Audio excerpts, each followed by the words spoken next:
Hello guys, welcome to my new blog. তো আজকে first time blog. তো আজকে ব্লগের টপিক দেখে বুঝতে পারছেন যে আমি কী নিয়ে ব্লগ করতে যাচ্ছি। তো আজকে আমি ব্লগ করতে যাচ্ছি একটা বিয়ে বাড়িতে। তো বিয়েটা হলো আমার চাচাতো ভাইয়ের। তো হাঁটতে হাঁটতে চলতে যাচ্ছি। তো সাথে আবার একটু দেখা হলো ভাইয়ের। তো ভাইয়ের সাথে ভিডিও করলাম। তো সামনে দেখছি চাচাতো বোন, ওদের সাথেও যাচ্ছি। তো ওদের সাথে একটু কথা বললাম। তো ওদেরকে বললাম সবাই কেমন আছো, ভালো আছে কি না। তো বলতেছি ভিডিও চলতেছে, ফার্স্ট টাইম ব্লগ আমার, তো তোমরা একটু দেখো। তো বলতেছে আচ্ছা ভাইয়া, সমস্যা নাই।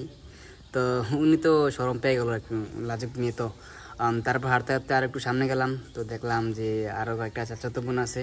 তো সাথে তো আমার খালতো ভাই আছেই, তো পিছিয়ে আছে চাচা। তো ওদের সাথে বলছি সবাই তোমরা কেমন আছো, খুব ভালো আছি। তো একজনকে বললাম, তো উনি লাজুক মুখে চলে গেলো, ভিডিও করতে চায় না। ভাইয়া ভিডিও করে না প্লিজ, আমরা তো একটু বিয়ে বাড়িতে যাচ্ছি, মানুষ দেখলে সমস্যা হবে, ভাই ভিডিও করো না। কিন্তু বলছি সমস্যা নাই, ফার্স্ট টাইম ব্লগ করতেছি, তোরা তো এই টেনশন নিস না, সমস্যা নাই কে। তো আবার হাঁটতে হাঁটতে চলে যাইতেছি।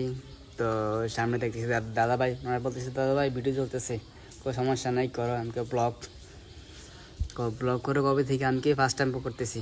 তো অনেকক্ষণ পরে তো গাড়ির জন্য ওয়েট করতেছি, আর প্রচুর গরম। তো গরমে গাড়ি গেলাম। তো কি আর কমবো গাইস।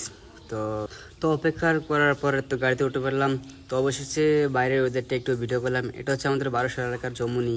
তো ওই দিক দিয়ে যাচ্ছিলাম আর কি। তো দেখলাম তো ভিডিও করতেছি, ভিডিও করার পরে তো বাসায় গেলাম, বললাম একটু হাঁটার ভিডিও করে দেখো আমাকে কেমন লাগে।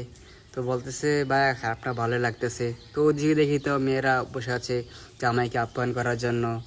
তো অনেক অনেক মজা করতেছে, অনেক দুষ্টামি করতেছে। বাট আমি তো ওদের সামনে যাই না, কারণ ভিডিও করতেছি, গেলে তো পোশাক নষ্ট হয়ে যায়, গেলে তো গাইস পার্টিসিপেট দিয়ে আমাকে ধ্বংস করে দেবে।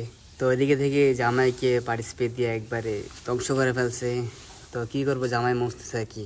তো আমি সামনে আসতেছি। তো আসার পরে দেখি প্যান্ডেলের খাবার দাবার রেডি হচ্ছে। তো আমি বসে পড়লাম, দেখি চাচা তো হতো ভাই, মা হতো সবাই একসাথে খাইতেছে। ভাবলাম আমিও তাদের মাঝখানে বসে পড়ি। তো আমি বসে খাওয়া দাওয়া, জামার সামনে অত বড় একটা ড্রেস দিছে, জামাই তো শরমে কিছু করতে পারতেছে না। ভাবতেছে যদি আমার বিয়েটা না হইতো তাহলে তো অনেকগুলো মজা করে খাইতে পারতাম। তো দেখি শালিকেও সাথে খাবার দাবার শেষ, তারপর চলে গেলাম যেখানে বিয়ে হবে সেখানে যাবো।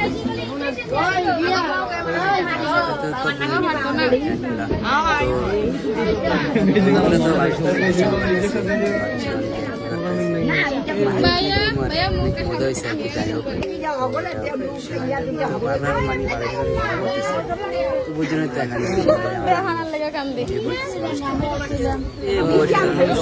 কুমিল্লা জেলা জন্ম আমার, ব্রাহ্মণপাড়া থানা বাড়ি, আমাদের জেলা আইসেন ভাইজান, আমরা আপ্যায়ন করতে জানি। কোন এক রূপ কথার জগতে